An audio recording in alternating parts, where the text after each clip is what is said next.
Judul khotbah saya hari ini adalah Preparing for Holy Week ya. Jadi persiapan menuju minggu-minggu Paskah yang mungkin minggu depan akan ada Pastor Yuli dengan Palm Sunday. Nah, kita ada persiapan karena sesuatu tanpa disiapkan ya gawat ya. Bayar uang sekolah di bulan Juli Agustus kalau belum disiapin dari sekarang gimana? Gimana ya, gawat juga ya. Kalau liburan tanpa persiapan, tiketnya kemahalan ya, hotelnya kehabisan, uang sakunya juga nggak ada. Jadi harus siap. Karena sudah berapa banyak sih kita tuh lewatkan Paskah, tetapi kitanya gini-gini aja nih. Ya, kan? Berapa banyak Paskah sudah terlewat, tetapi mungkin banyak dari kita tetap jadi orang yang belum lebih baik. Nah, ini jangan sampai kelewatan. Jadi kita mau siapkan diri sehingga kita nggak nyampe stuck di kemalasan yang sama, di dosa yang sama, di kebebalan yang sama. Mari kita baca firman Tuhan di Lukas 22 ayat 8 sampai berikutnya 3-4.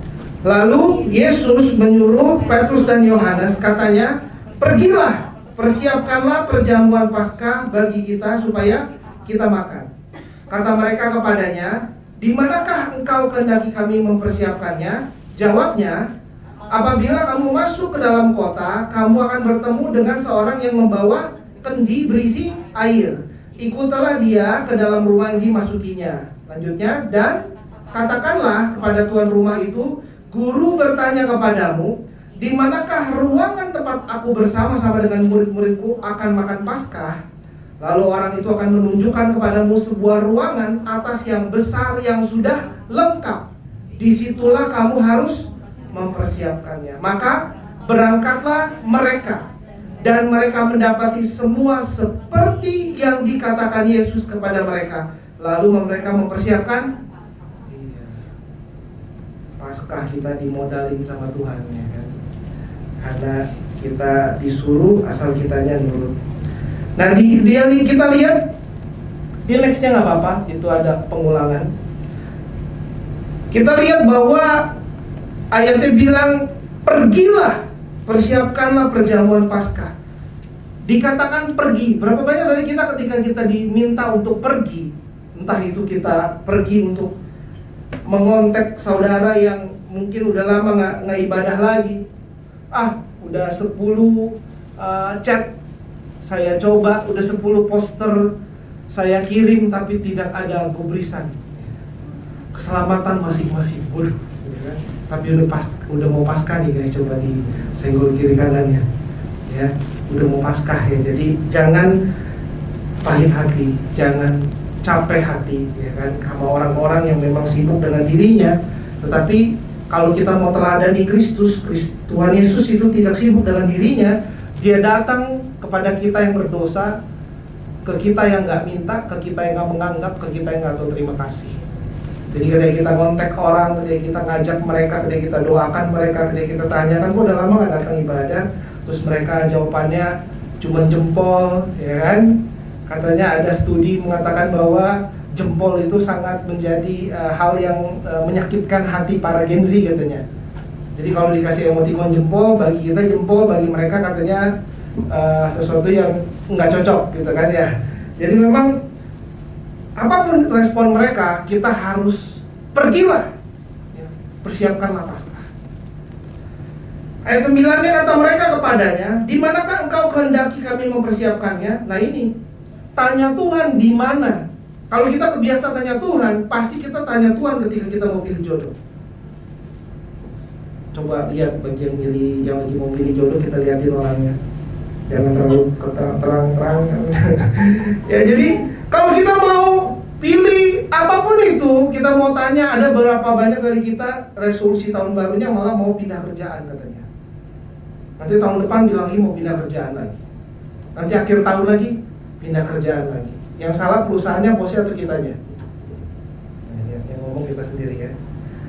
Kata mereka kepadanya, "Di manakah engkau kehendaki kami mempersiapkannya?" Jadi nanya. Ya, berapa banyak kita tanya Tuhan, "Di mana Tuhan?" Kan tadi dia bilang pergi. Berapa banyak dari kita, "Yaudah, pergi ke ibadah." Kita nggak tanya, ibadah di mana Tuhan?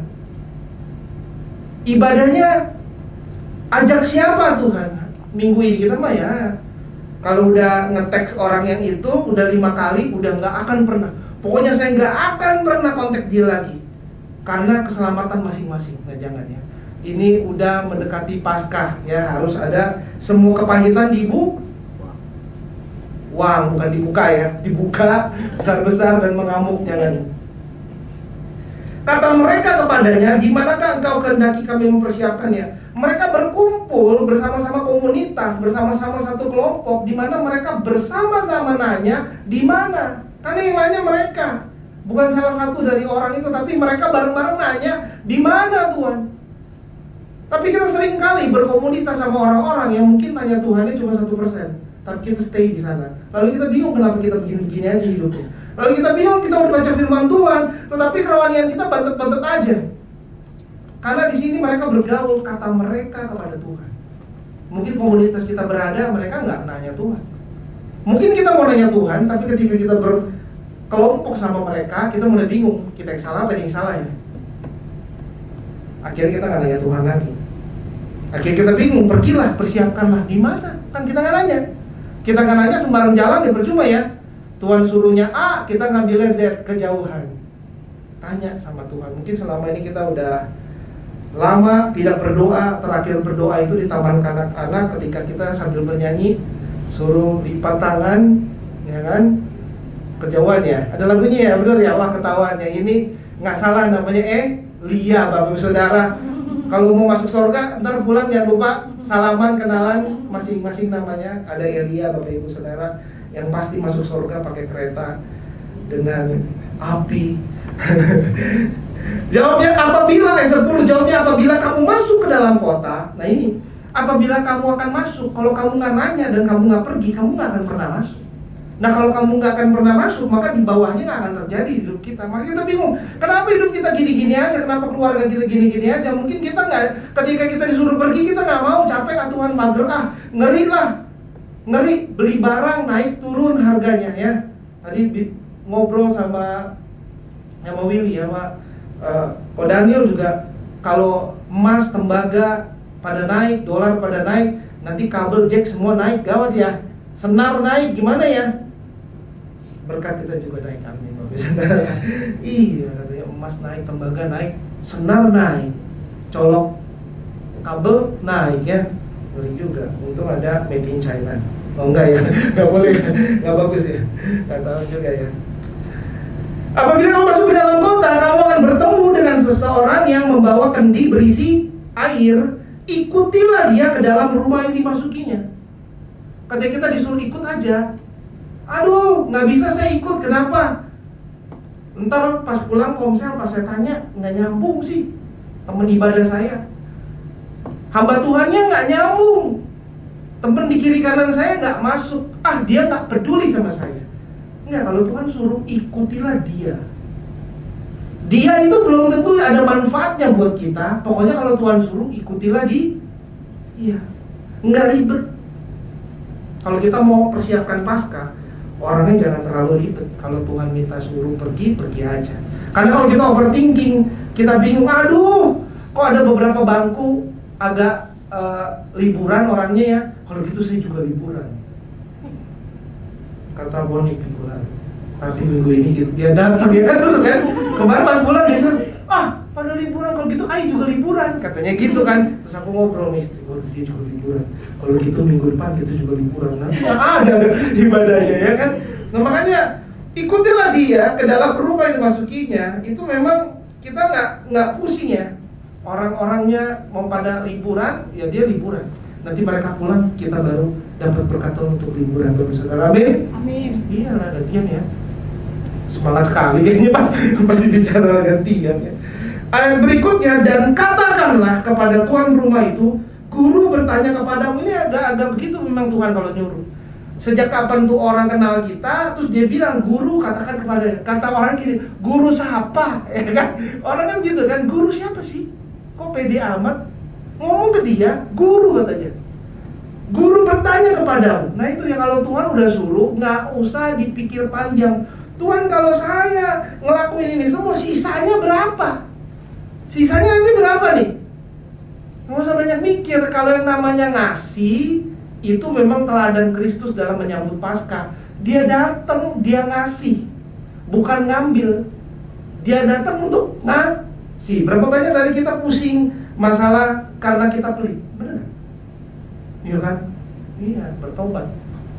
Kita sering ada masalah, kita anxiety, kita nggak bisa tidur karena sesuatu mau diambil dari kita. Kadang-kadang nggak perlu diambil, kita ngasih duluan aja. Ada yang bikin pusing nggak lo kayak gitu? Mungkin dia mau ngambil 30%, dia mau ngambil 50%, sebelum dia ngomong kita kasih berlebih. Nggak jadi pusing. Dia yang bingung. Cara mintanya dia belum kerampung, kita udah kasih dia duluan, lebih banyak dari apa yang dia minta. Kan jadinya dia yang pusing. Kita jangan pusing, ya. Jadi memang semangat menuju Paskah itu semangatnya ngasih. Dia datang ke kita yang nggak merasa butuh, yang nggak tahu terima kasih. Bahkan sampai hari ini ada banyak orang yang tidak mengakui bahwa dia adalah Mesias. Tapi dia tetap datang dan dia tetap memberi hidupnya. Dia tetap mati ganti setiap dosa kita. Itulah Tuhan kita, dan menyambut Paskah kita harus lebih selfless kayak begitu ya. Ngasih, memberi, hadir. Yang nggak hadir bertobat. Yang reply-nya jarang-jarang, lambat-lambat, cuma jempol bertobat. Tuh di sebelah kanan adalah pertobatan, sebelah kiri minggu depan ya. Lalu orang itu akan menunjukkan kepadamu sebuah ruangan atas yang besar yang sudah lengkap. Disitulah kamu harus mempersiapkannya. Di situ, jangan di mana-mana. Kalau Tuhan udah pilih jodoh, orangnya itu nggak bisa gonta-ganti, nggak bisa. Kayaknya Tuhan bisa yang langsingkan dikit. Tuhan bisa nggak yang rada glowing dikit? Kita peduli apa yang di luar, tapi kita nggak peduli apa yang ada di dalam. Kita nggak pusing sama kerohanian, kita nggak pusing prinsip dia, pandangan dia terhadap Tuhannya. Lalu ketika kita menikah, mulai ada badai-badai yang tidak perlu, lalu kita bingung, tanya Tuhan kenapa. Orang itu menunjukkan kepadamu sebuah ruangan atas yang besar yang sudah lengkap. Kalau Tuhan memberkati kita, kalau Tuhan kasih kita jodoh, kalau Tuhan kasih kita pekerjaan, kalau Tuhan yang bukakan, ruangannya besar dan lengkap. Coba kasih tahu kiri kanannya, berkat Tuhan itu besar dan lengkap. Ya kalau nggak ada kiri kanan, kasih tahu diri sendiri, berkat Tuhan besar dan lengkap. Kalau kita yang nyari, kadang nggak besar dan nggak mungkin lengkap. Namanya nyewa, kosong. Namanya beli, kosong. Nggak ada yang pas sesuai yang dimau, aneh. Itulah Tuhan kita. Dia mau pakai buat makan, udah ada mejanya. Kalau dia mau pakai buat ibadah, udah ada speakernya. Itulah Tuhan kita. Kalau dia yang bergerak, kita tinggal taat. Kalau kita yang bergerak, capek tapi sia-sia. Nggak percaya, praktekin. Karena kebanyakan, sebagian besar dari bumi banyakkan auban. Nggak apa-apa, Tuhan itu sabar. Masalah kita tahun 2026, bukan 1996. Sabar sih sabar, tetapi kedatangan Tuhan mendekat. Bukan hanya mendekat, dia datang nggak datang, udah banyak memes. Katanya, aduh, millennials and Gen Z baru mapan katanya, baru lunas cicilan, tiba-tiba ada bom datang, meletus, bubar semuanya. Inilah saat-saat dimana kita suka ngomong kalau Tuhan nggak datang, kita yang datang. Kalau ini bukan hanya kalau Tuhan nggak datang, kita yang datang. Cara datangnya makin ada banyak opsi. Karena ada perang dunia udah dimulai. Dia pasti udah sering ngomong perang dunia.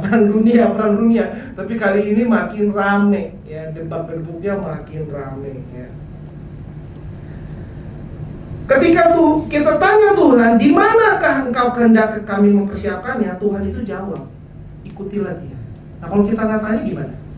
Nggak ada lanjutan. Berapa banyak dari kita nggak tanya, lalu kita nyasar, lalu kita bingung, Tuhan, kok kusut ya hidup saya? Kata Tuhan, belokannya udah kelewat 80 kali. Dari tadi nggak ditanya, sekarang udah kusut, kan? Makanya bertobat, menyambut Paskah, supaya kita tahu disitulah kamu harus mempersiapkannya. Di mana?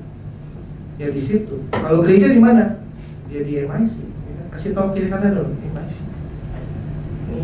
Yang liburan doang. Oh enggak ya, gantian kita minggu depan.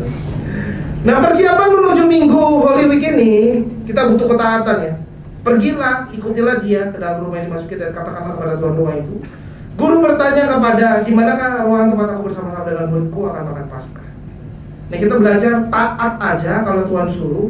Walau kayaknya nggak masuk akal, walaupun orang yang kita tanya nggak dikenal, kayak sok ngobrol, terus tempatnya mungkin terlalu besar dan lengkap, kita takut duluan. Aduh, kayaknya jangan yang gitu deh, kayaknya nggak cukup uangnya, nggak cukup nyalinya gitu. Tapi kalau memang Tuhan udah kasih kita, makanya persiapkan nabung dari jauh-jauh hari. Akur sama keluarga jauh-jauh hari. Ketika dapat berkat kayak gitu, tinggal ngelangkah aja. Bayangkan kalau kita nggak akur dan kita nggak punya tabungan, ketika Tuhan bukakan gimana? Udah besar dan lengkap, tapi nah tapinya kan ya, jadi memang kita siap-siapkan diri ya. Makanya Yudas sebelum murtad dia jadi bendahara ya. Kalau ada bendahara mungkin nggak ada persiapan juga untuk hal-hal ya. Jadi kita belajar taat aja kalau Tuhan suruh. Di ayat 12, sebuah ruangan yang besar yang udah lengkap. Kalau zaman sekarang itu berarti ada speakernya, ada amplinya, ada tempat duduknya, ada AC-nya, mantep. Itu kalau Tuhan yang pilihin, mantep. Kalau liburan yang dari Tuhan, mantep. Dia akan ngomong, yes you, kamu tuh layak dapat yang terbaik. Ya begitu lah. Berapa kali saya dengar, untuk istri saya tapi ya kan? Mungkin kali untuk saya ya, katanya kamu layak dapat yang terbaik. Berarti yang terbaiknya saya, saudara. Ya kan waktu itu ada pesan Tuhan seperti itu. Kita seringkali stres karena kita sibuk pakai tenaga usaha kita sendiri. Padahal kalau berjalan bersama Tuhan, tempat tersedia besar lagi tempatnya. Udah besar lengkap, nggak pakai capek. Mari kita ubah sikap hati kita, benar mau taat, benar mau tanya Tuhan sebelum bergerak. Karena kita perlu sadar bahwa usaha kita cari jodoh bukan dengan cara tanya Tuhan, bukan di waktunya Tuhan. Yang ada bukan tulang rusuk Bapak Saudara, tapi tulang rusuh. Rusuh aja nanti. Rusuh buat keluarga, rusuh buat masa depan, rusuh buat pelayanan, rusuh aja. Rusuh buat kantong, ya kan, rusuh buat semuanya. Cari tulang rusuk, bukan tulang rusuk ya. Nah mari, saudara, kita mau ubah sikap hati kita benar dan sadar kalau kita bergerak itu harus tanya Tuhan, waktunya Tuhan. Karena ada satu kejadian di beberapa tahun lalu, lebih dari 1 juta pelanggan di Inggris itu di cancel liburannya dan pernikahannya. Bayangkan 1 juta pelanggan, waduh ya. Karena perusahaannya ini besar sekali, dia bangkrut, saudara. Dan ternyata perusahaannya walaupun glamor, ada di mall-mall, ada building, wah udah heboh banget. Ternyata utangnya itu adalah utang perusahaan 114 triliun rupiah. Dan hutang banknya 38,5 triliun rupiah. Bayangkan. Itu kayaknya bukan bisnis namanya ya. Ngeri banget. Karena minusnya gede banget. Ada paket liburan dan paket pernikahan dan honeymoon, dan udah terjual senilai 585 juta, hampir 600 juta pound sterling di Inggris. Di cancel gitu aja, bayangin. Yang mau nikah batal, yang udah mau honeymoon gagal, libur lebaran gak ada, yang ada macet doang. Ke Bandung 9 jam perjalanan ya. Musimnya seperti itu ya. Kita belum berjalan nggak tahu ya. Jangan dicoba. Nah, sekitar 13,6 triliun rupiah order honeymoon, travel holiday, pesta pernikahan dibatalkan. Bayangkan, ini satu di Inggris, nama travelnya itu Thomas Cook, terkenal. Bahkan utang ke pegawainya juga 45 juta pound sterling. Kita nggak bisa bergerak tanpa Tuhan, saudara. Perusahaan yang ngutangnya lebih dari 160 triliun, bayangin. Kelihatannya ada di mall, kelihatannya ada kantornya, kelihatannya kaya raya. Mungkin direkturnya aja naik Porsche atau Ferrari. Tapi ternyata orang-orang cuma taruh 20 juta, cuma taruh 50 juta. Nggak ada yang berangkat, 1 juta orang. Nikah juga batal. Maka kita mesti tanya Tuhan sebelum bergerak. Jangan main setor aja, jangan main iya aja, jangan main transfer aja. Itu benar-benar harus kita seriuskan. Belajar taat, apa kata Tuhan. Jangan nurut apa kata firman Tuhan. Jangan, teman saya udah ngelakuin kok, kan lagi tren. Walaupun satu dunia melakukannya, tetapi ketika firman Tuhan berkata tidak, maka kita jangan hidup ikut apa kata dunia.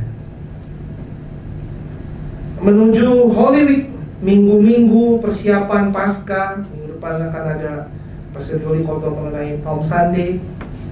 Nah, kalau kita nggak baca firman Tuhan, kita nggak akan tahu apa yang perlu ditaati. Apalagi kalau kita nggak datang ibadah, ya kan?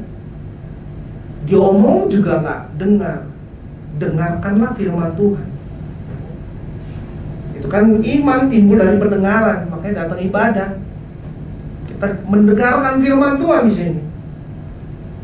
Kita nggak perlu turut apa kata dunia. Hidup orang-orang mungkin maunya begini, maunya begitu, hidupnya semaunya.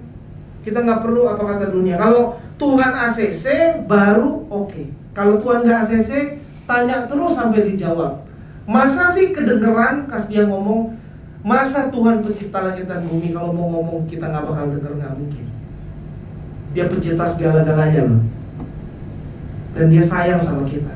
Masalah kita yang nggak mau nanya.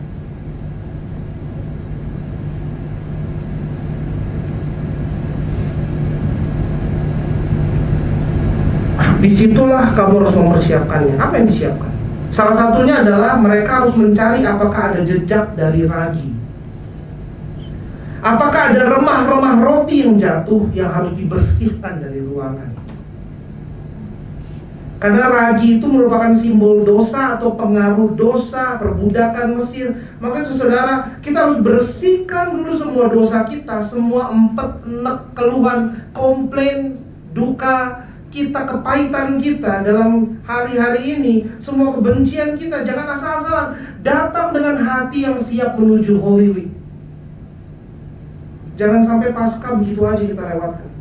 Persiapkan diri kita menyambut Paskah atau merayakan Paskah, bukan hanya hadir ibadah. Bahkan akhir zaman hadir pun jadi sulit. Bilangnya alasannya online pun tidak diklik dari awal sampai akhir. Karena ada satu karena kan kita udah lihat kan, studi itu bilang manusia zaman sekarang itu udah kalah, tingkat fokusnya itu di bawah ikan mas koki. Ikan mas koki 9 detik, kita di bawahnya. Bayangkan gitu 7-8 detik. Khotbahnya udah lebih dari 7-8 detik dari tadi. Berarti udah ngawur, udah pikiran udah kemana-mana, ya kan? Persiapkan diri kita. Mereka harus mencari apakah ada jejak dari ragi, apakah ada remah-remah roti yang jatuh yang harus dibersihkan dari ruangan. Karena ragi itu merupakan simbol dosa. Jadi persiapkan Paskah. Jangan Paskah seutuhnya.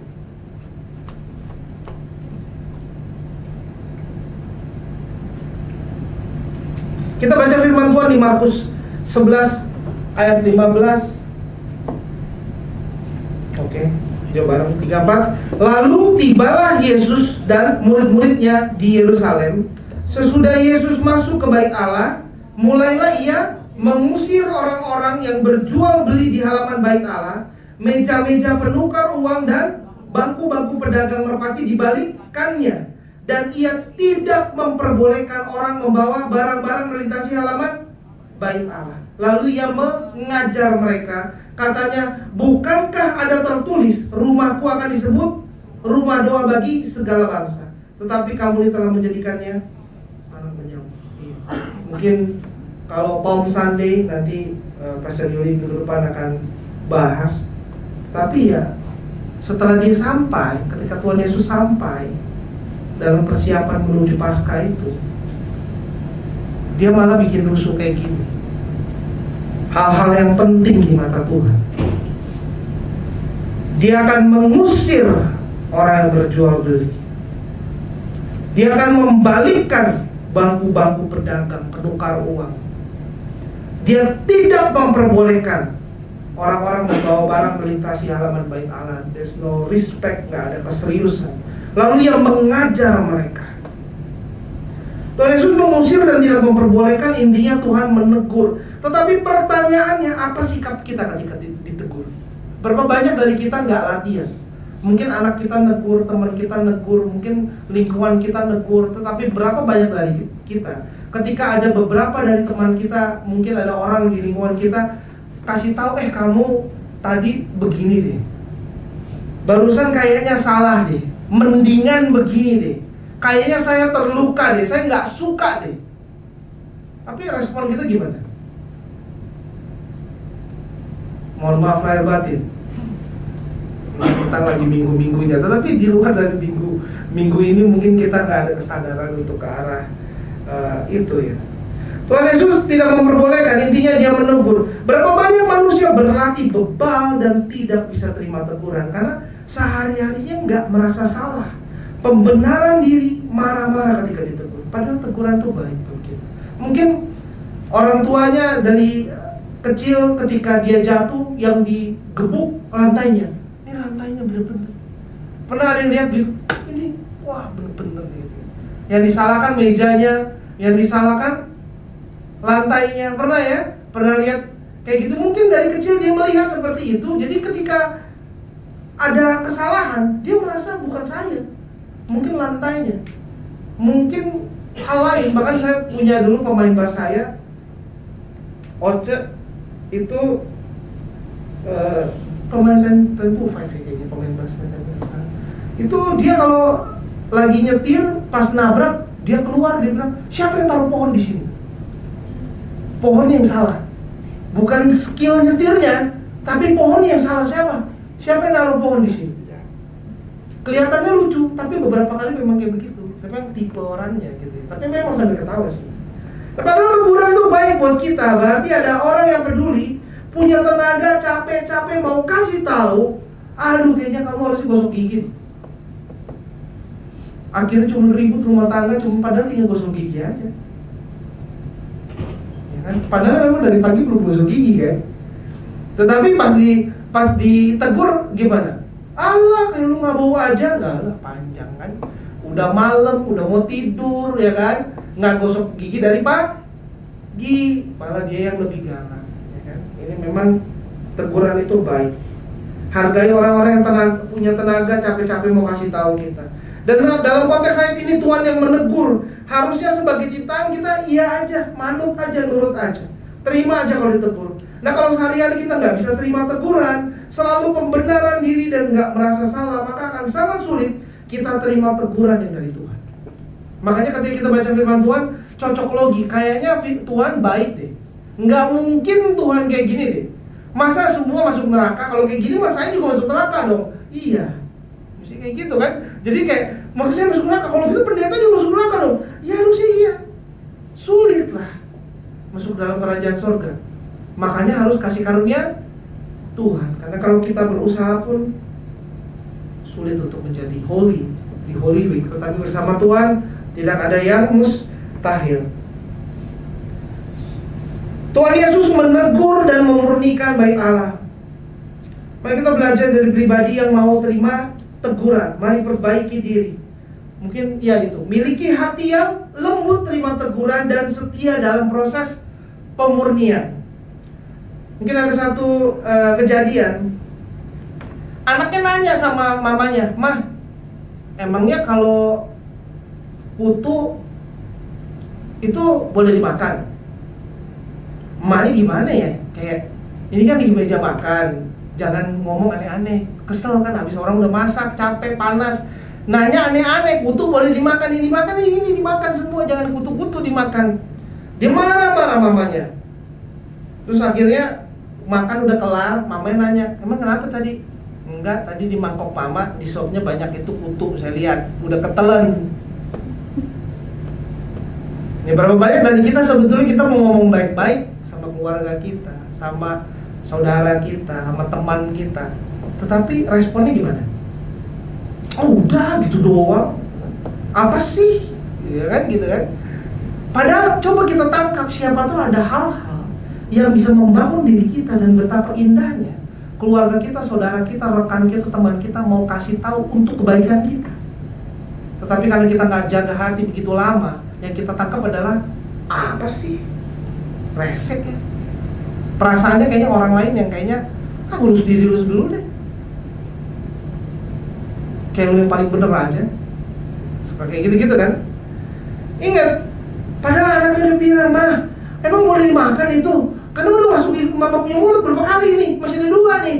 Mama malah marah-marah, dia mau banting piring kan, ketelan lah 2 lagi. Udah selesai mamanya baru reda, telat. Pantesan proteinnya banyak, proteinnya utuh. Jangan sampai kita diajak obrol susah lagi mau terima teguran. Itulah kalau kita datang ibadah, harus kita ambil firman Tuhan itu mengubahkan kita. Jangan kita pulang begitu-begitu aja. Apa yang perlu dipersiapkan menuju Paskah? Miliki hati seorang murid yang selalu mau diajar.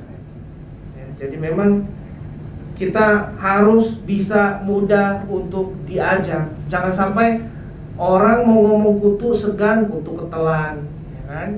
Orang cuma ngomong sesuatu belum selesai kita udah potong. Padahal ya udah bersosialisasi, berkomunikasi. Padahal kita nggak ngerti, usia kita udah banyak, tetapi anak kita udah mulai ke sekolah, kita bingung. Oh yang ini dibully, oh yang ini dijauhin, oh yang ini nggak punya temen. Ya mungkin kita sendiri produk-produknya, tapi kita nggak mau perbaiki diri kita. Akhirnya kita lihat sendiri anak kita, ponakan kita, oh sebetulnya orang-orang yang lebih muda bisa mempraktekkan hal-hal yang lebih baik. Dan saya mesti kasih tahu mereka. Dan kalau saya praktekkan itu jauh lebih mudah, mungkin hidup saya lebih baik walaupun usia lebih banyak. Now, ya kan? Markus 11 ayat 16 itu, dan ia tidak memperbolehkan orang membawa barang-barang melintasi halaman bait Allah, lalu ia mengajar mereka. Katanya, bukankah ada tertulis, rumahku akan disebut rumah doa bagi segala bangsa, tetapi kamu ini telah menjadikan sarang penyamun. Nah, Tuhan mengajar mereka. Pertanyaannya, berapa banyak anak Tuhan masih suka belajar? Karena dengan adanya gadget itu banyak sekali, bukan hanya orang udah usia, banyak sekali anak-anak kecil itu baru berapa 1-2 menit, aduh bosen, kayak mau banting-banting bareng. Ada yang pernah ketemu? Atau kita orangnya? Misalnya kayak bosen, apalagi dong, kayaknya gelisah. Lalu disogok sama susu coklat 3 menit, habis itu udah, apalagi? Dikasih lagi minuman manis, ternyata tambah parah ya, sugar spike ya. Wah, 20 menit kemudian makin jadi sirkus. Ya begitulah ya. Dan makanya pernikahan hanya untuk orang yang dewasa, emosional juga, kantong juga, kerohanian juga ya. Bagi yang nggak dewasa, ya jangan lama-lama, Tuhan udah mau datang dan perang dunia sudah meletus ya. Iya tuh, benar kan? Dan Tuhan mengajar mereka. Pertanyaan, berapa banyak anak Tuhan itu masih suka belajar? Kita nggak bisa belajar kalau kita nggak hadir dengar khotbah. Iyalah, bukan belajar pelajaran sekolah nih, belajar firman Tuhan aja dulu. Karena banyak orang-orang di Yahudi, ketika saya dan istri saya ke Israel, orang Yahudi itu lebih memilih mereka belajar firman Tuhan aja. Mereka nggak mau tahu itu sains, mereka nggak mau tahu pelajaran lain. Pokoknya kalau kenal Tuhan, segala sesuatu aman, lancar, dan saya nggak butuh yang lain. Pokoknya masakan akan nongol, duit akan nongol. Itulah orang Yahudi, Bapak Saudara. Pas saya melihat, kita belum apa-apa. Ada di sini bapak ibunya, kamu nggak usah sekolah, nggak usah belajar PPKN, PMP, tata negara, nggak usah belajar matematika, fisika. Pokoknya nanti kalau kamu mau roti datang. Baca nih firman Tuhan. Wah, luar biasa ya imannya. Ya, makanya orang pintar-pintar ya. Kalau kita yang lain dikerjain firman Tuhan tercetak yang namanya Alkitab di rumah kita sudah tidak tahu letaknya di mana. Alasannya ada di handphone masing. Pas ditengok, loh, kok mesti di-download ulang? Wah, ketahuan udah purbakala Bapak Saudara, sampai dia ketendang. Jadi mesti di-download ulang. Gak bisa dibuka lagi nih, udah kepenuhan sama hidup saya. There's no room for God. Tuhan mau ngajar kita, tetapi seringkali anak Tuhan mengizinkan dirinya belajar dari YouTube, sosmed, Netflix, drakor, banyak banget lah ya. Aplikasi atau software nonton banyak lah ya. Zulu lah, View ya, bukan banyak banget lah ya. Aplikasi nonton. Jadi hidupnya habis, lalu bingung. Di layar YouTube ada orang bisa main drum, ada yang bisa 8 bahasa. Lalu saya bisa apa? Saya bisa nonton doang. Nonton orang lain ngelakuin banyak hal, saya nggak bisa apa-apa. Lalu tanya Tuhan, kenapa hidup saya begini Tuhan? Banting gadgetnya udah. Mulai belajar sesuatu yang real, dan dimulai dari firman Tuhan. Kalau enggak orang lain bisa ngelakuin banyak hal, kita jalan aja udah mulai tersiok-siok karena udah lama nggak pernah jalan pagi, lari pagi. Ke mall aja jarang. Katanya ada yang curhat bapak-bapak, katanya kalau keluar negeri berapa puluh juta, dalam negeri 10 juta, ke mall 1 juta. Katanya di rumah tapi istri goceng, katanya. Ada yang update seperti itu, saudara, ya kan? Jadi bingung. Ke mall juga mau cari supaya kurus, langsing jalan-jalan di mall kan, tapi haus ya. Makan minum nggak kelar-kelar ya. Berarti jalan pagi deket-deket rumah aja. Kalau haus tinggal di rumah, bawa belum, karena dilakuin tiap hari. Kalau jajannya murah sih, tapi kalau tiap hari berasa kan. Tapi kalau buat tumbler, buat jalan pagi kan lumayan lah ya. Lagian minum air itu sehat, jangan minum yang lain. Karena ada banyak negara maju, itu saya kenal teman saya sudah jarang minum air putih. Jadi karena air yang lain, minuman yang lain jauh lebih murah dibanding air.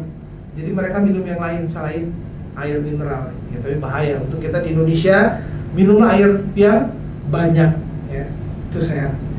Ingat, kalau harusnya YouTube yang jadi guru kita, ya harusnya Bapak Saudara masuknya ke surga YouTube, bukan ke surganya Tuhan Yesus Kristus. Kalau yang menjadi Netflix jadi guru kita tiap kali ngomong, iya saya belajar kemarin dari film drakor, saya kemarin belajar dari film dracin. Jadi wisdomnya wisdom dracin, wisdom drakor. Jadi hidupnya penuh dengan drama dan kecurigaan.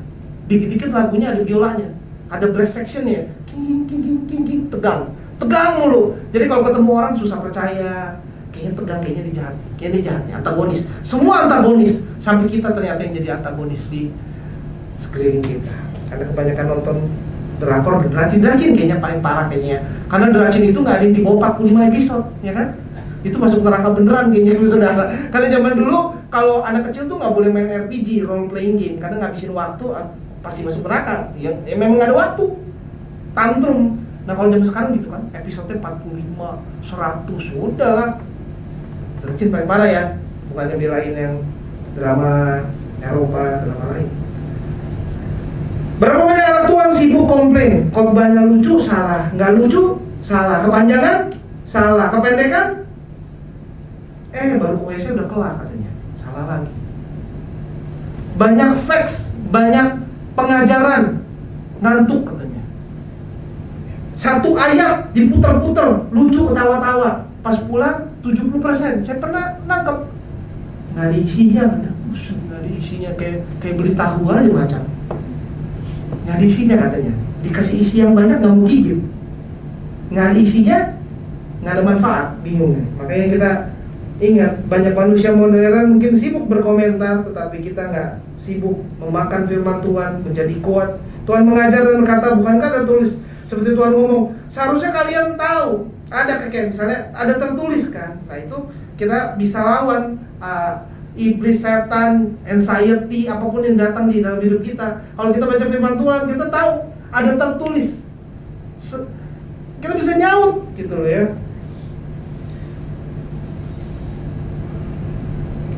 Miliki hati seorang murid yang selalu mau diajar. Saya udah main untuk mainkan dengan keras.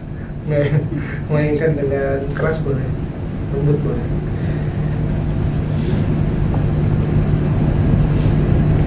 Dan ada berapa banyak sisi di hidup kita yang perlu dimurnikan, disucikan, dikuduskan. Kita minta ampun dan bereskan karena kita masuk ke minggu-minggu Paskah. Takutnya Paskah begitu aja, cuma sekedar liburan dan sekedar pulih dari 9 jam Bandung dan puluhan jam ke daerah Semarang. Jangan, lebih ngeri lagi ya kan. Jangan. Dan saya pernah kebetulan retret di daerah Bogor, pulangnya aja 15 jam Bapak Saudara. Jadi jangan nunggu one way dibuka, jangan. Tuhan ada di sini ya. Jadi kita doa sama Tuhan, maksudnya jauh-jauh ke Bogor. Kita mesti belajar menuju Holy Week, menuju Palm Sunday minggu depan. Kita belajar memiliki sikap hati yang benar-benar cinta sama Tuhan. Kita mau cari Tuhan karena Dia Tuhan. Kalau kita cari Tuhan karena berkatnya, kita akan kecewa. Kalau cari Tuhan karena berkatnya, kita orang lain liburan, kita ngiri. Padahal harus kita doakan supaya minggu depan kita yang jalan, betul kan? Iya dong, Tuhan senyum banget ini, memang kayaknya ini memang benar-benar mau gas ini. Cari Tuhannya, cari pribadinya, bukan sekedar pertolongannya dan mujizatnya. Kita bisa belajar juga.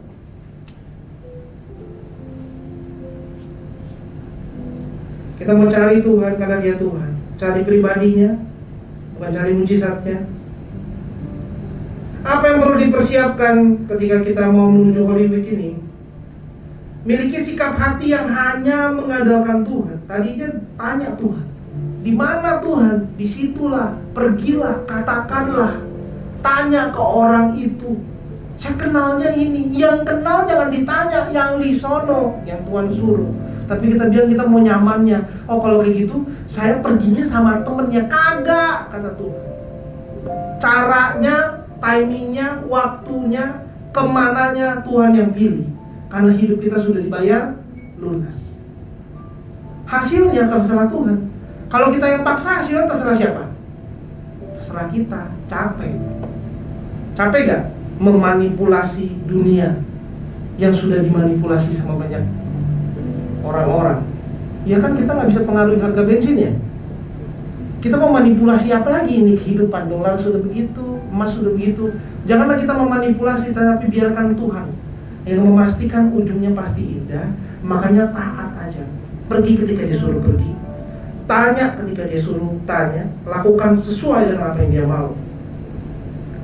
Miliki sikap hati yang hanya mengandalkan Tuhan, dan miliki sikap hati yang mengakui Dialah Raja kita, bukan yang lain. Andalkan Tuhan. Mari, saya mengajak saudara untuk menaruh hati kita di hadapan Tuhan. Lemparkan kehendak kita, rencana kita di bawah kaki Tuhan. Serahkan sepenuhnya kepada Tuhan. Karena kalau kita mulai anxiety, stres, kenapa? Karena kita berekspektasi, kita berharap, kita mencoba memanipulasi, kita maunya A, B, C, D, tapi kita nggak mau tahu Tuhan maunya apa. Kita nggak kejar keinginan Tuhan, tapi kita mau keinginan kita dipenuhi karena kita sembah diri kita. Kita adalah Tuhannya.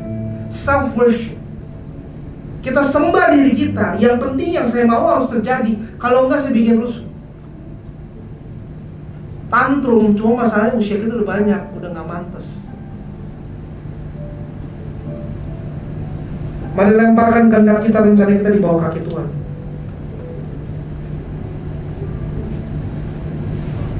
Itu ada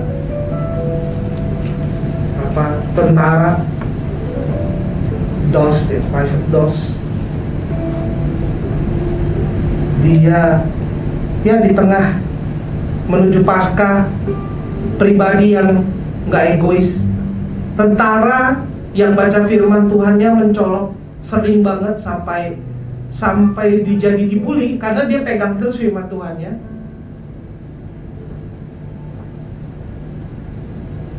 Mungkin ada beberapa yang nonton filmnya karena memang ini kisah nyata, tapi dijadikan film. Dia selalu ngomong, just one more Lord, help me get one more. Dia nggak mau bawa senjata karena dia mau jadi tentara, dokter yang nyembuhin orang-orang.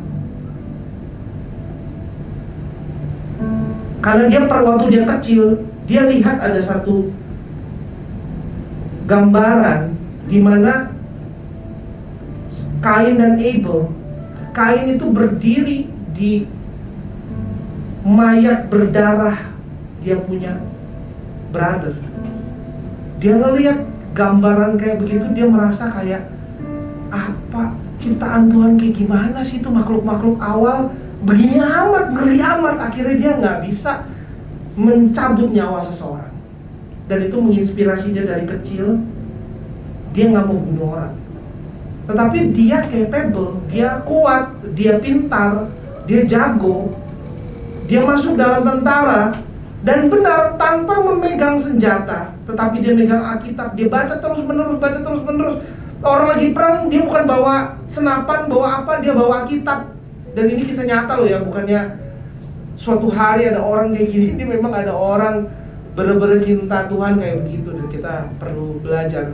Karena dia nggak baca diri dia, kita baca kisah dia, kita harus lakukan lebih. Orang-orang yang nggak egois.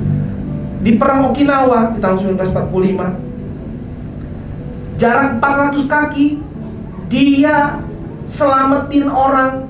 12 jam orang udah pada meninggal dan kabur, mundur karena kalah. Dia selamatin orang demi orang, 70, lebih dari 75 orang diselamatkan. Bahkan dia bukan hanya menyelamatkan tentara Amerika, dia menyelamatkan tentara Jepang.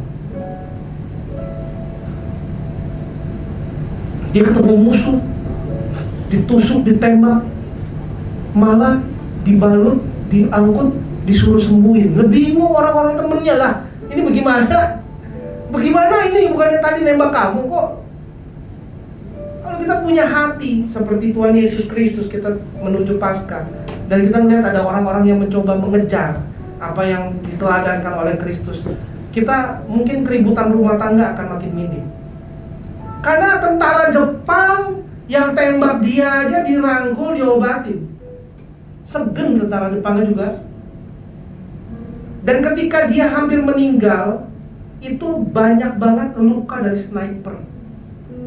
Jadi dia dikekel dari jauh karena dia merayap, melihat ada orang nggak sembuh, dia rangkul, dia seret, dia sambil dia gotong itu dia ditembakin sama sniper. Untungnya nggak meninggal, sampai dapat medali kehormatan oleh presiden. Nah itulah orang yang mau berkorban. Bahkan tentara Jepang aja dia penuh kasih kepada mereka, bayangkan. Kalau kita punya hati kayak gitu menuju Paskah, nggak akan ada ribut sama orang tua, sama pasangan, apalagi sama teman. Karena kan makin dekat makin gesek. Kalau sama teman mungkin lebih jarang ketemu, mungkin ributnya makin dikit. Jadi nggak akan ada keributan.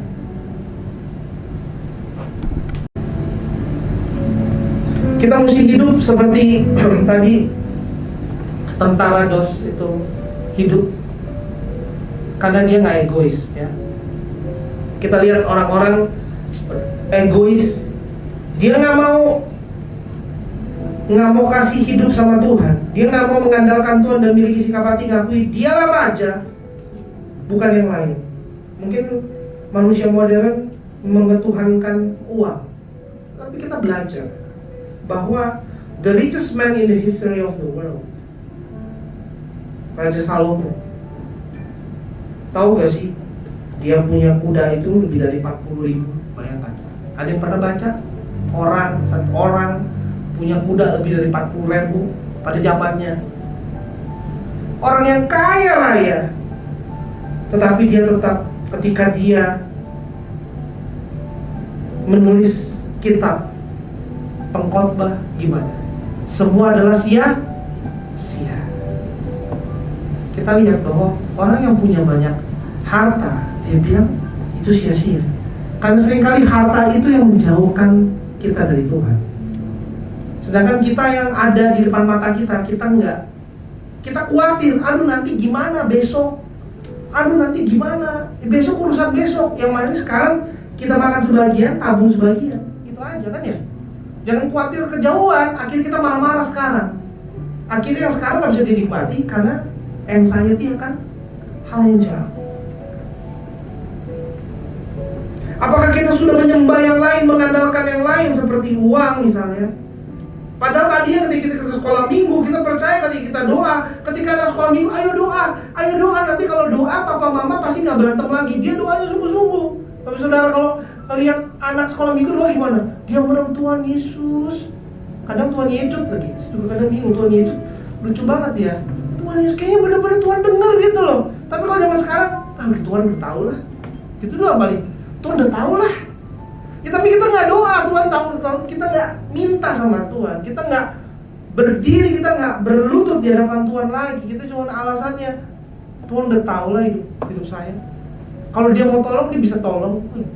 Kepahitan lama banget kan. Paskal sebentar lagi nih.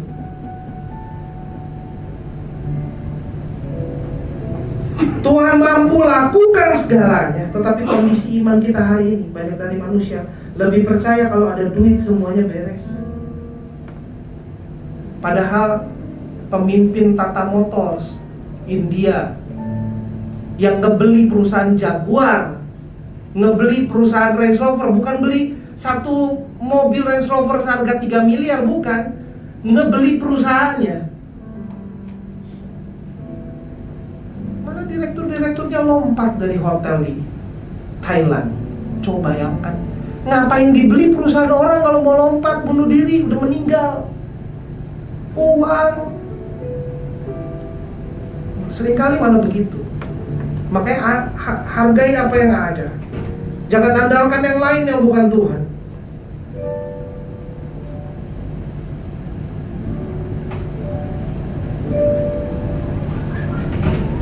Ini kita belajar hari ini apa aja yang perlu dipersiapkan menuju Paskah.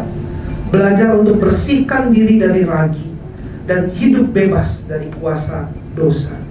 Kalau ada hal-hal yang memang di kita tuh masih ada yang nggak siap, padahal Paskah sudah tiba bulannya.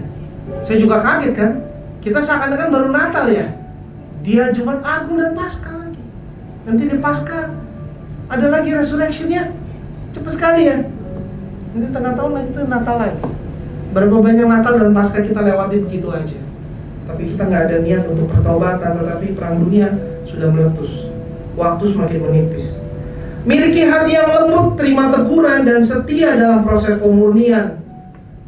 Miliki hati seorang murid yang selalu mau diajar. Nah, diajar kalau ada khotbah, yang khotbahnya kadang-kadang usianya banyak. Mungkin beberapa minggu lalu ada yang datang khotbah usianya banyak karena gembala yang diundang itu mendadak jantungnya perlu operasi. Jadi digantikan sama kenalannya. Kadang-kadang gitu ya, yang khotbahnya berusia, ada yang cocok dengan kebijaksanaannya, ada yang nggak cocok dengan cara pemilihan katanya. Ya apapun itu, ambil firman Tuhan. Kita harus menjadi siap untuk diajar, karena sikap hati kita yang penting. Guru mah hanya melontarkan mungkin beberapa ayat, tapi ayatnya kita ambil. Yang baik kita ambil. Miliki hati yang lembut, terima teguran. Kalau anak ngomong, Bu, emangnya kutu boleh dimakan? Ya nggak boleh dimakan lah. Nanti dia lanjut. Makanya itu jangan dimakan. Udah 2 dimasukin. Jangan kita marah-marah dulu. Ya. Miliki sikap hati yang benar-benar mencintai Tuhan. Cari Tuhan karena dia Tuhan. Cari Tuhannya, cari pribadinya, bukan sekedar cari pertolongannya dan mujizatnya. Karena ketika Tuhan Yesus datang, hidupnya nggak mudah-mudah aja, nggak enak-enak aja dia. Bahkan sampai akhir malah dia harus disalib. Saulus lagi enak-enak, Roma terhormat, mendadak jadi Paulus, menginjil masuk penjara. Nah itu ya. Jadi jangan lihat harus enak. Kalau Tuhan kasih enak, nikmati. Kalau Tuhan kasih lembah, nggak lama. Amin, nggak lama.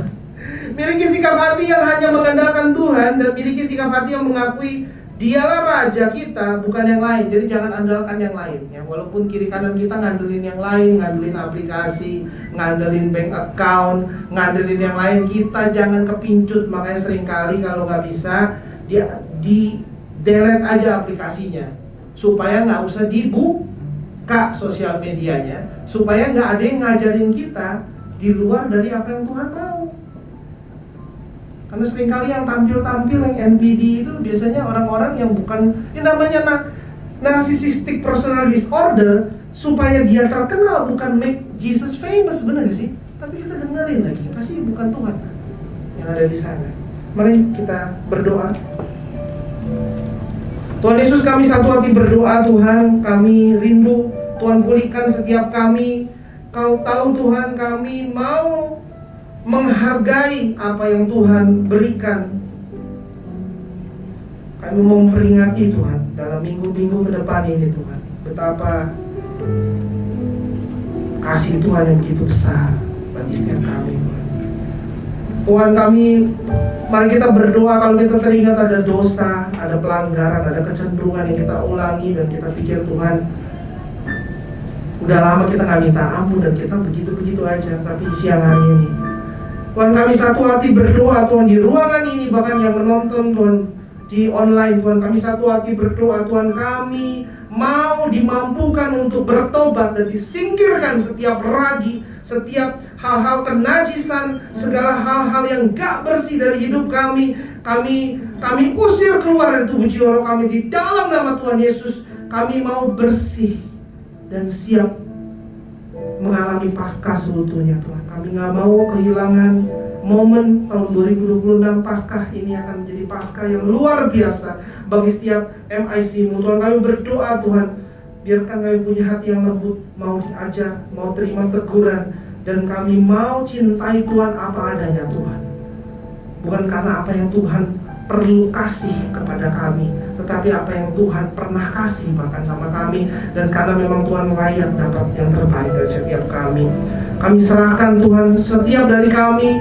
Tuhan, pulihkan hati yang terluka. Tuhan, gantikan, Tuhan, tubuh jiwa roh, semangat pengurapan yang baru turun atas setiap kami, sehingga kami dimampukan kuat berdiri menghadapi apapun yang iblis coba tawarkan, iblis coba hadang kami, Tuhan. Kami berdoa, Tuhan, setiap halangan, setiap hambatan diratakan di dalam nama Tuhan Yesus. Kami akan berjalan kian lama kian kuat dan akan hidup dengan alami kemenangan demi kemenangan. Kami menyerahkan doa kami dengan darah Kristus. In Jesus name we pray.